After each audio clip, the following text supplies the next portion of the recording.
பக்திக்கு பெரிய விளம்பரம் தேவையாக இருக்குது.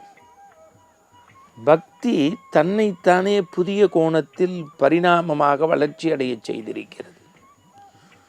ஆனால் பக்தி என்றால் என்ன, எது பக்தி அப்படின்னு நம்முடைய சான்றோர் பெருமக்கள் விளக்குறாங்க பாருங்க.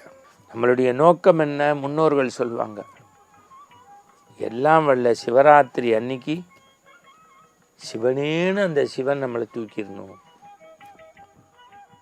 பரமபதம், பூலோக வைகுந்தம், சொர்க்கவாசல், வைகுண்ட ஏகாதேசிக்கு ரங்கனை சேவிச்சு ரங்கா ரங்கா ரங்காங்கும்போது நம்ம கையால் நம்ம தண்ணி குடித்து நடை உடையாக இருக்கும்போது நேராக சொர்க்கவாசல் போயிடணும். இது மனித மனத்தினுடைய எண்ணம்.